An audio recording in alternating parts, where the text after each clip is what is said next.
So they really have to reimagine the roles within their organization and really take a look and not make a workplace policy decision without thinking about all of the other factors into why someone would want to stay.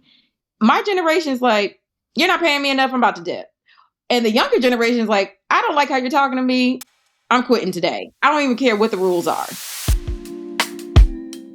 Welcome to the Leadership Tea podcast, where leadership, culture, and clarity meet conversation. I'm Shelby Smith-Wilson alongside my co-host Belinda Jackson-Ferrier. And if you're new here, we would love for you to subscribe to our YouTube channel or wherever you get your podcasts. And if this episode moves you, please share it with someone who needs it. And so today's guest is someone who had us nodding and taking notes even before we hit the record button. Brittany Carroll is a native Washingtonian, a former U.S. diplomat with over a decade of experience managing complex operations all over the globe. And now she is the manager of event operations at the Library of Congress. But what drew us to Brittany wasn't her credentials, it wasn't her impressive resume, it was her courage. After returning home from working abroad, Brittany discovered her father in the middle of a medical crisis, and in an instant, she gained a new title, Caregiver. What followed was a dual crisis, health and administrative, and she has been navigating these crises with the same skill set that she honed in the Foreign Service. From logistics to advocacy to managing difficult conversations to exhibiting grace under pressure. Brittany has been documenting her journey in real time on her Substack, Life Be Lifin', because she knows that she is not the only one going through it, and she refuses to let the rest of us feel alone. This conversation is one of the more honest, raw, and important conversations that we've had during this season of the Leadership Tea podcast. Grab your cup, grab your notepad. This one is going to stay with you. You'll find out information on how to get in touch with Brittany in the show notes, so please connect with her. She is building something worth following. And now, let's get into it. All right, Brittany, thank you so much for joining us, and we're really excited to have you here on the podcast. I'm wondering if you can start by telling us a little bit about yourself and your story, and also sharing what led you to begin your blog about caregiving. Yeah, absolutely. I'm so excited to be on the show. I am a native Washingtonian. So right now I am here in DC, but a couple of weeks ago, I was a diplomat and I had been serving for about a little over a decade, specializing in management and operations all over the world. And while I was in that career, I found sort of my passion. And so I decided last year that I was going to pivot. So now I am leading event operations at the Library of Congress, which is a perfect blend and a perfect marriage between my operations background and also what I'm passionate about, which is events. So I'm on week 3. It's quite early, and I don't know quite what I'm doing yet, but it's really exciting to be sort of one of the world's, or the U.S. oldest cultural institution. What led me into caregiving was last year I was coming back from a 2-week work trip in Korea, and I went to go pick up my dog from my parents' house. My dad was supposed to be watching my dog for 2 weeks. And when I saw my dad, I said, man, he doesn't look too good. And I saw him 2 days later at my aunt's house, and I knew something was wrong. It was seriously wrong. He had dropped probably about 15 pounds in the 2 weeks that I was gone on the trip. And so I tried to actually call the ambulance at that time, and he refused. And so the compromise was that we were going to take him to his primary care physician. So a couple of days later, I pick him up, take him to the primary care physician. Some of the symptoms that I saw when I first saw him, when I got home, they were still there. And then about 3 days later, an impromptu random trip at my parents' house, I found my dad in my parents' basement. And he was in the middle of having several strokes and a lot of other complications. So that is when I gained a new title, which is a caregiver. I decided to write about it because I wanted to always find something to write about in general, but I think there were so many things that were happening in my mind and emotionally that I found writing to be the most constructive outlet to just sort of get it out. And the other aspect of it was that I wanted to capture in real time what this experience is like. Because you don't just like go, oh, I'm going to start caretaking on this date or at this time. It sort of like happens. And so that was my experience. And I wanted to capture that through writing.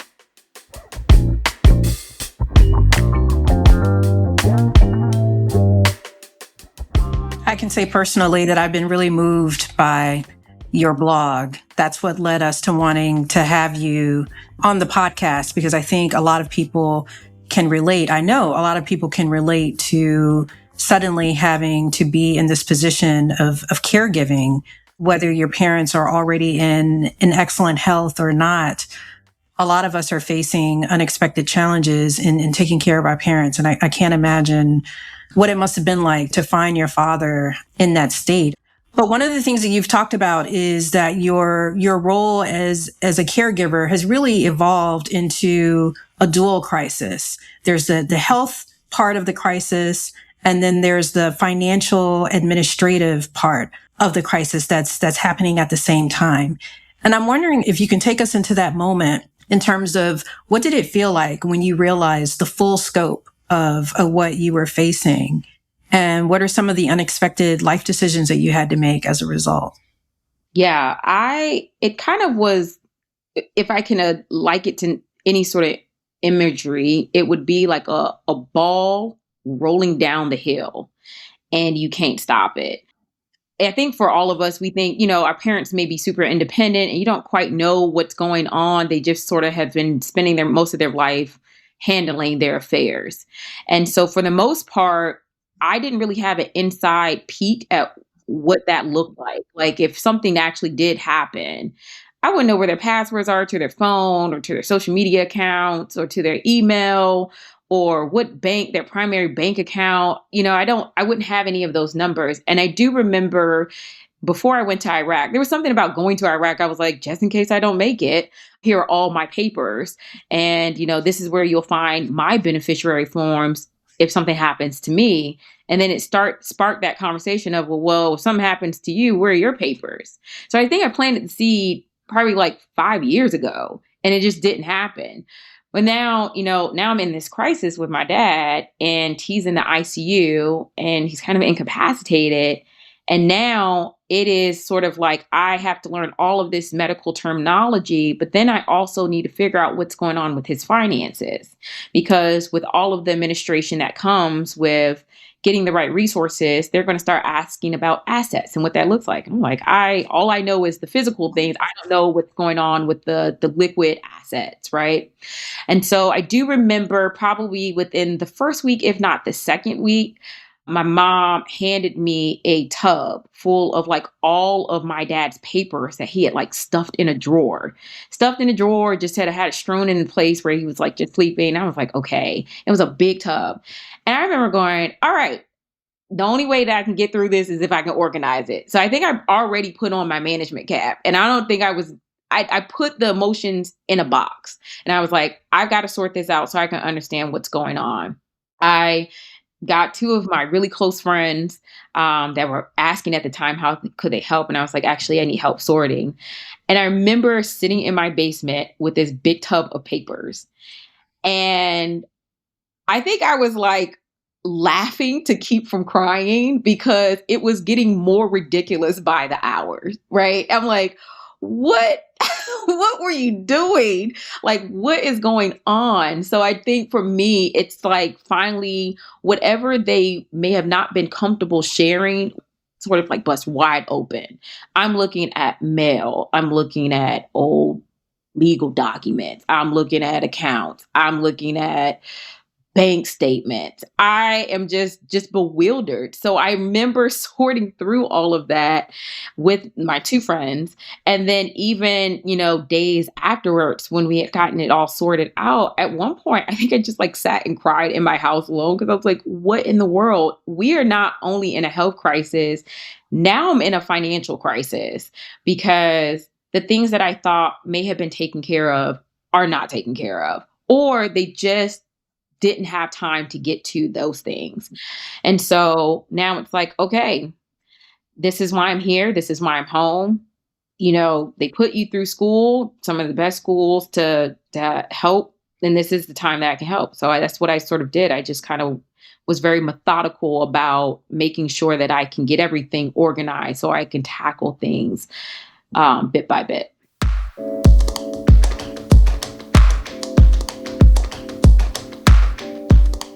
Yeah, no, thank you. That sounds like a good transition, actually, to my next question. I'm kind of thinking about what you said about a ball rolling down a hill, right? And you just can't stop it. And I know that you've joined the DC Medicaid Advisory Committee because of your experience and the things that you've seen. And I'm wondering, what are one or two of the biggest systemic failures that you've seen, and what needs to change? Yeah, this is a good question. The two most notable things that I have experienced and sort of observed is that the systems are not talking to each other. And I think we all have been in very large organizations where we see this very complex sort of, different parts moving, and they're different departments. And you have this one mission and one goal, but somewhere through that process, the communication is sort of lagging, or there is sort of a lack of communication or flow and process of information. So, for instance, they have in DC, if you have Medicaid, for example, they are asking individuals to go to a platform called District Direct, which is supposed to be this electronic platform where you can upload things and get status updates and basically facilitate all of those different administrative actions that are needed for your resources. The problem is you can't find the forms. And also, if the electronic platform is supposed to cut down on the paper mail, I get probably a paper mail on each transaction or each singular action almost every month. So it's sort of counterintuitive. Like if it's supposed to help sort of streamline the process and probably also cut down on costs, you're still not saving anything by sending paper mail. And then the other aspect of it is that I don't think that when the system was built, they really thought about the type of individuals navigating that system. If you are on Medicaid assistance, you're probably one of this part of the vulnerable population. So you may not necessarily be computer literate or know how to navigate it, or you may be a minor, or what if you're incapacitated? Which means that then the advocate is navigating the system. And if the system is arduous to navigate, it's now more unpaid man hours that you would have to spend just trying to navigate the system.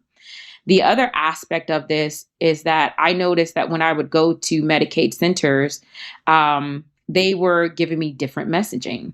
And so what I brought up to the Medicaid Advisory Committee was that I wonder if you all are doing what we call in the department norming sessions and consular operations.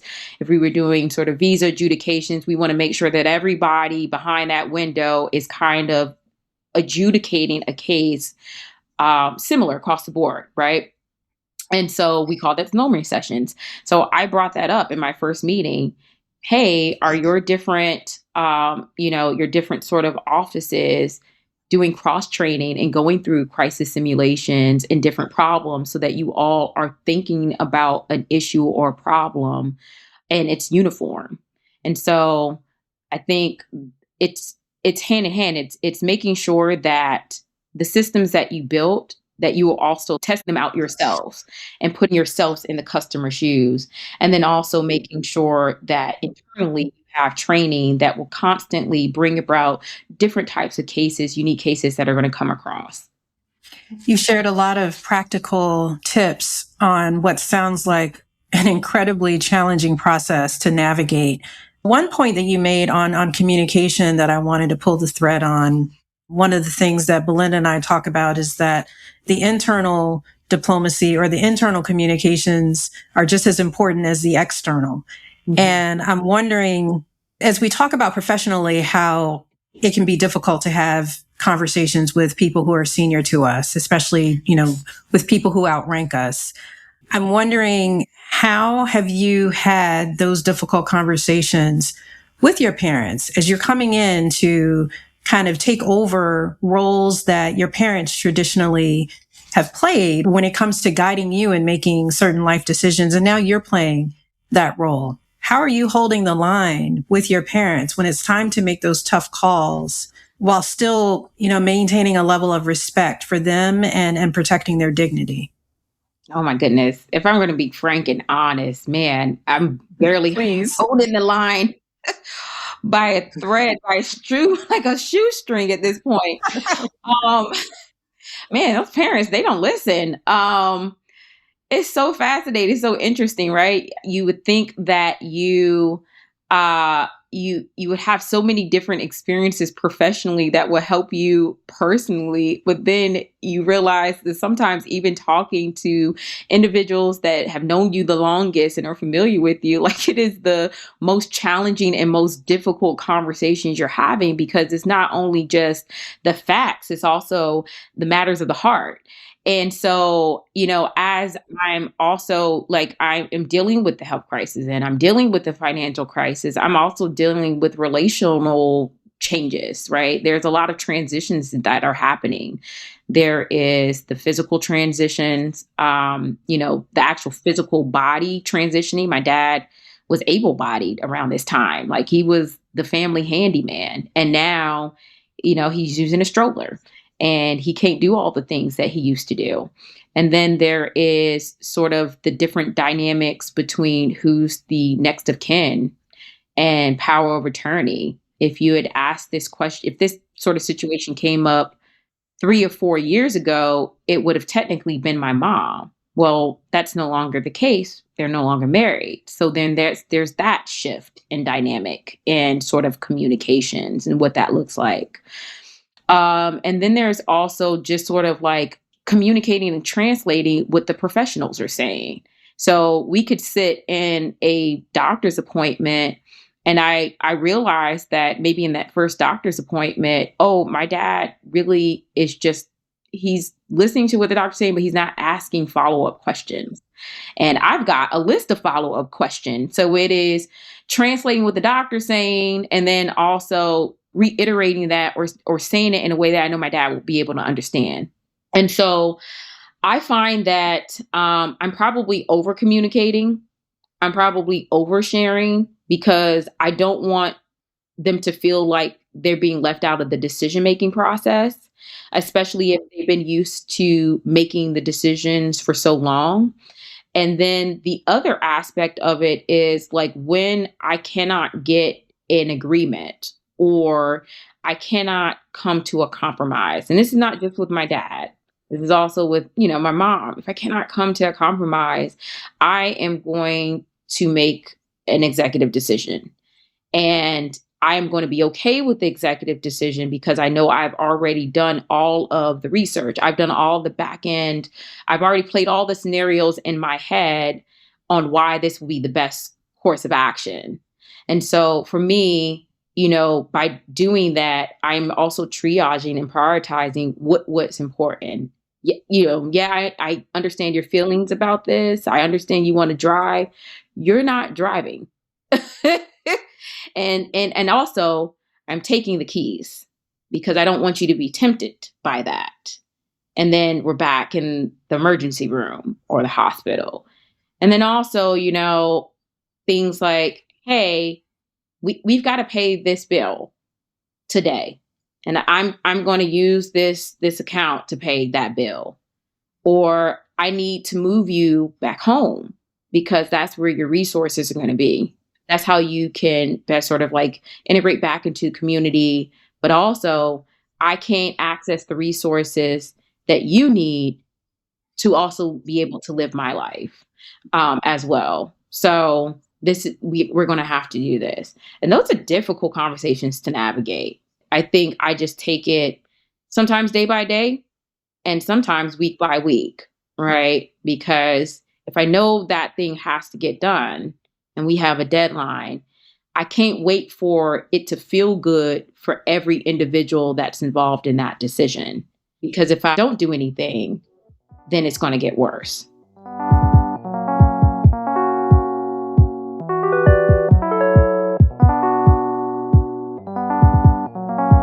Leadership today often means working across borders, and your banking should keep up. Our sponsor, State Department Federal Credit Union, delivers digital-first banking designed for globally mobile professionals. And I have been a proud SDFCU member for more than 25 years. With SDFCU's Wise Partnership, members can move money in over 40 currencies right inside their SDFCU account, making international payments simple, secure, and efficient. Visit sdfcu.org to learn more. State Department Federal Credit Union is federally insured by the National Credit Union Administration and is an equal housing lender. Membership and product eligibility are subject to approval. Yeah, no, that makes sense. And I think Shelby and I already see that to an extent. Being Gen Xers who are in this sandwich generation where we are balancing issues with our parents as well as issues with our kids, we definitely encounter those kinds of difficult conversations. I'm wondering, as you reflect back on your experience, is there advice that you would give to someone who is just entering this caretaking space? What are some of the most important things you wish you had known before all of this happened? I think if you're not super organized in your day to day, it's important to get really organized because the crisis is going to disrupt. It's going to disrupt whatever your flow is. And so you're going to have to find a system that works for you and whoever you are advocating for. And by creating that system, you need to get organized. The other aspect of this is review your financial picture, just because you may be thrust into a financial situation that you were not necessarily aware of. There are a lot of hidden costs and unspoken costs to caregiving that sometimes don't even find it on your tax write-offs, right? And so I would say, review your own finances and then set parameters and boundaries on what you can do and what you can't do. A good example of this is, we're all human. We all came into this earth and we're all at some point going to leave this earth. That means we're going to have to start talking about death a little bit and start talking about arrangements for what that looks like. And so I'm very sick. So I'm like, I got time, right? But we don't know the time or the hour, right? And so with that comes being honest about, hey, do you have all your stuff together if you don't make it? And so that has made me wake up even with my own sort of affairs of, hey, I know you're still young, but if something happens, like you go on that trip, for your vacation and you don't make it, you already got one parent that needs help. They're not going to be able to go through this, and the other parent also has caregiving responsibilities as well. Make this as easy as possible. So those are the two things: get organized and assess your financial picture. I think that's really important. I'd been talking, I don't know if I was talking to Belinda or to my husband about this, may have even been my sister-in-law, where we do a lot when it comes to preparing for someone's birth. And what you said about, talking about death really resonates because, you have baby showers, you come up with registries, you alter your house, you figure out where's the baby gonna sleep and all of these things. And yet when it comes to death, we're so afraid of dealing with our own mortality to our detriment. Because as you said, if you don't have your finances in order, if you aren't organized, you're really leaving a burden for the people that you love to figure it out after you're gone. And that's just an unnecessary weight. To that end, I'm wondering, as the eldest daughter, as the person who holds power of attorney, as a woman, and I'm also speaking from an empathetic place, and I think Belinda can attest to this too, the daughters often deal with a lot. We assume a lot of responsibilities that are invisible. And in your case, you've made a complete career pivot in order to be available to your father in ways that you just didn't expect. And I guess I'm wondering, what do you want people to understand about the invisible weight that you're carrying, and not just people, but what can employers understand or do even to support people like you who are carrying this invisible weight?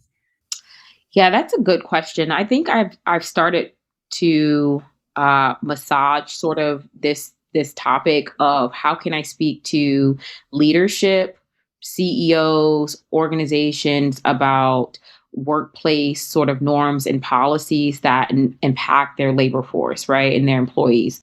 Because one of the interesting things of working back here in DC when I was with the State Department was that prior to the administration change, there was a big push for telework posture or job sharing, just trying to accommodate some of the challenges that were noted in the attrition surveys of why people were essentially leaving.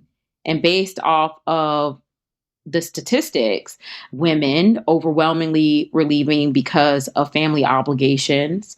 And so I do remember at one point I was actually on a work trip and I was talking to a CG about this. And he just wouldn't understand why I was already thinking about leaving. And I think in my spirit, I already knew in that very last, like my last full tour, that was going to be my last tour. There's something that needed me back home. At the time, I wasn't quite sure what it was, but I was like, I think I need to go back home and stay home for a second. Obviously, this situation was one of the biggest reasons. But he just wasn't understanding. I was like, I think the family obligation, I don't have anybody else to sort of like share the responsibility. Yes, I have a sibling that's younger, but they have special needs. So there's really just me to be able to triage and help my parents or my family. So there's that. So when there was an administration shift, there was then automatically a return to the office mandate that was incredibly crushing for a lot of people because some people moved to their home state to help their parents. Some people were, trying to balance both telework and coming in so that they could either care for children or they could care for their parents. And then now you have to scramble to figure out how am I going to go back to, I call it the pre-COVID era, where I was already struggling, but I was quietly suffering. And so it's an invisible sort of stress that happens. I cannot show up fully as an employee if I'm stressed about my personal life because my personal life and my professional life are not in two different individuals. I'm embodying that in one person. So imagine, you having the stress of trying to figure out what's going on the home front. And then I have to come to my office and also figure things out for my organization. And so I think there's an exhaustion that no amount of sleep is going to be able to resolve because you're constantly thinking. There's no time to actually stop thinking. Then also the cost. If I was fine, working from home, I'm not paying for gas or I'm not doing a 1, 2, sometimes 4-hour commute. If you're looking at the full commute, that's 4 hours of my time that I can also probably multitask and do other things and still get my job done. In fact, I'm gonna be very honest. I think I worked more when I was teleworking than I was actually coming into the office. I think I wasted more time in the office because I For found every sure. reason to go visit somebody's office and chat with them for 30 minutes, then go down for my lunch for an hour, then take Right? 2 breaks and maybe the 15 turn into 30. And then that's the end of the day. Yeah. I have wasted time. But when I'm at home, I don't have to worry about the 4-hour commute of like fighting with public transport and where am I going to park and all of that. So I think when you start thinking about particularly the younger generation, because I think the previous generations really were like, I'm going to go into work, I'm clocking to work, I'm clocking out of work, I'm going to stay at this job. I'm gonna stay at this job until I retire, and then I'm gonna retire. My generation's like, Not this generation. Yeah. you're not paying me enough, I'm about to dip. And the younger generation's like, I don't like how you're talking to me. I'm quitting today. I don't even care what the rules are. That So, part. so that a Yes. lot of leaders have to reimagine the priorities of these next generation, which is this workforce that's coming up. And then also just the demand. If people are having children much later, that means that they're experiencing caregiving much earlier. So Absolutely. you're not talking about caregiving towards the end of your career. You're talking about caregiving probably in the middle. And the reality is, for some people, it may be at the beginning. So they really have to reimagine the roles within their organization and really take a look. Does this job need to be on site fully, or can we do a hybrid? Or is this job a fully telework eligible job? And be honest about that and not make a workplace sort of like policy decision because you feel or you would like to have the meeting in person without thinking about all of the other factors into why someone would want to stay in your organization, your company, or your institution, or is already starting to fill out applications to find another employment. So that is what I would like to impart upon individuals who are making these decisions.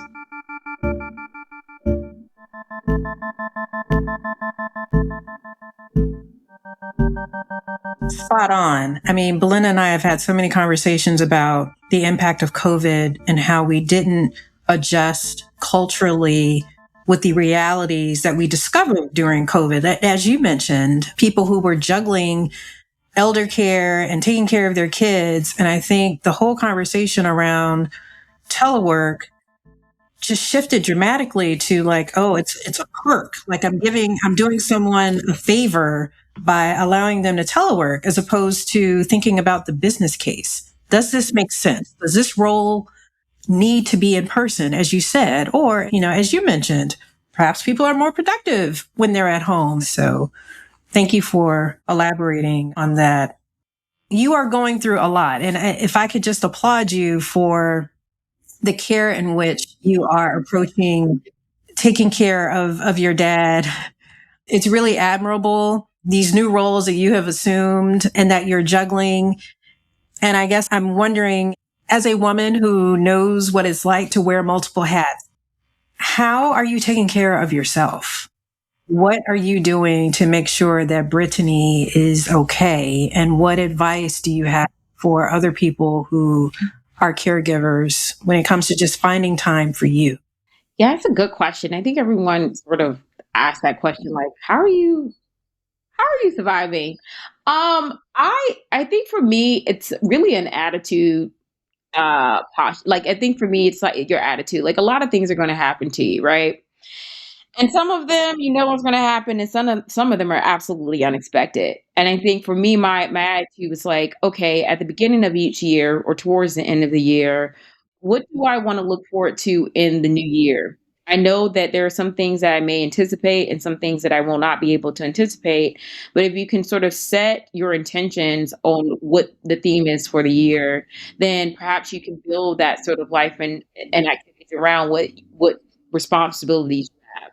So for me, I my theme this year, because I had a theme last year, and then gosh, all hell broke loose. So I was like, you know what? Honestly, just scrap it.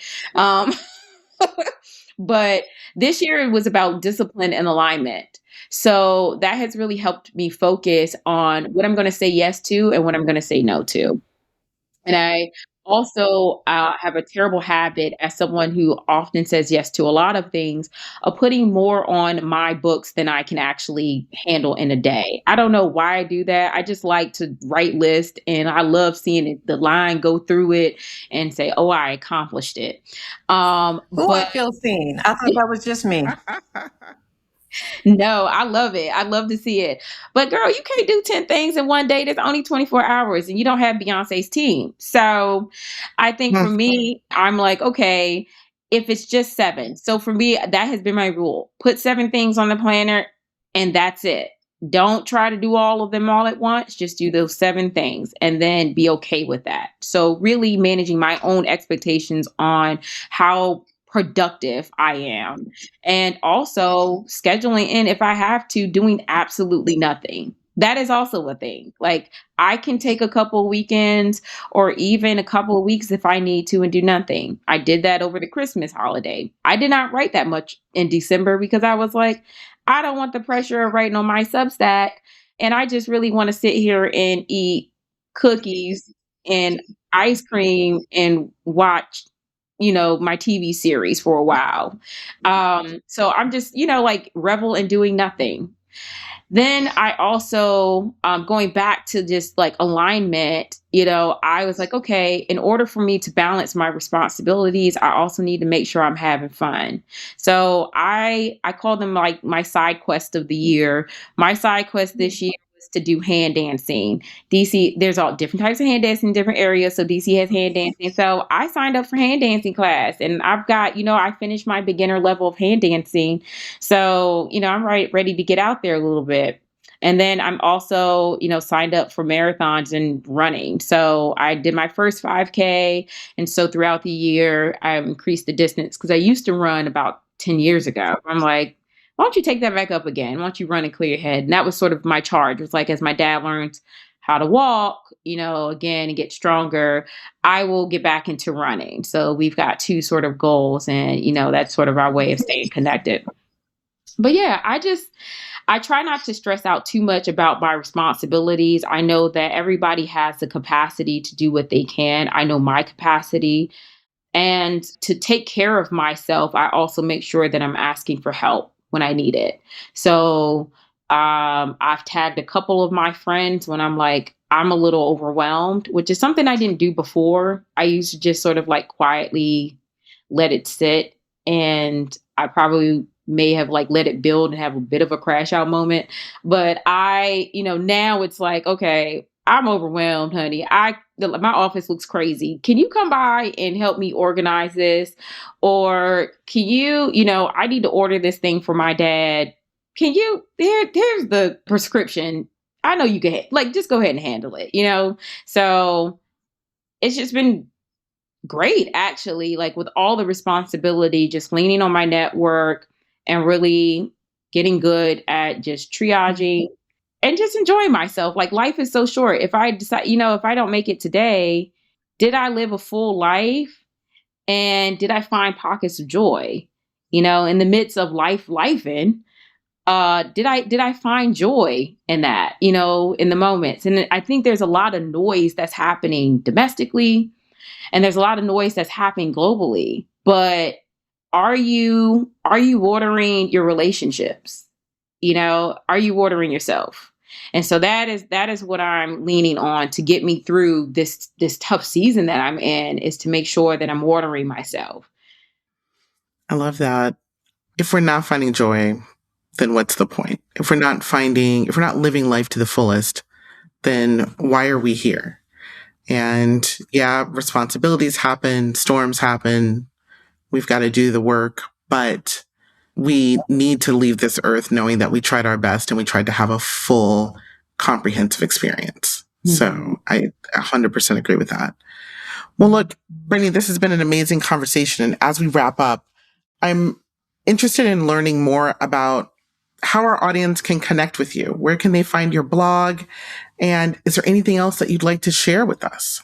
Yeah, definitely. So on my Substack, which is Life Be Lifin', I talk about caregiving, I talk about professional pivots, and I talk about everything in between.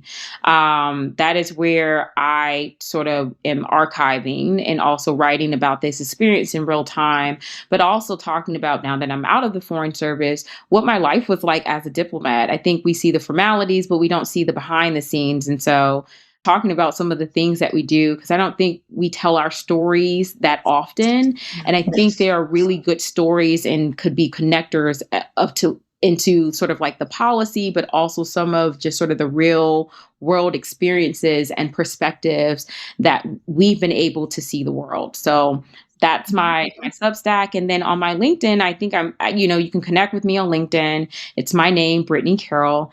And that's where I also talk about like event management and operations. There's a lot about that space that people do not realize.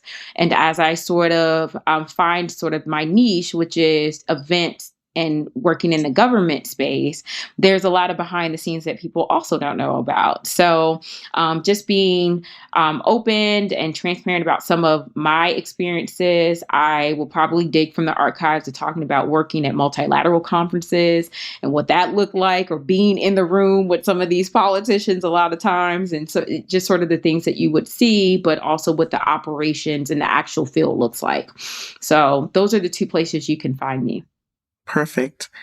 Well, thank you so much. I think you've given us a lot of great tips and things to think about, right? Whether it's the challenging conversations or getting organized or making sure that our families don't have papers in a tub, right? And it's remembering to find joy and to not be afraid to pivot if that's what we need to do, and to build a life that encompasses all the things that we need to take care of, even though these systems don't always want to allow us to do that. So I know I'm walking away with a lot of food for thought. Shelby, I would think you are as well. This has been just an amazing episode. Yes. Thank you so much, Brittany. And again, just our hats off to you for everything that you're doing. You're a good daughter. Your parents are fortunate to have you in their lives. Seriously, everything that you're helping them to navigate should not be taken for granted. And as Belinda said, I've certainly learned a lot from this conversation. I'm going to continue watering myself. As you said, that you're watering yourself, that is a bar. But seriously, everything that you've shared with our listeners has been really meaningful and helpful. So thank you. Yeah, thank you both for having me.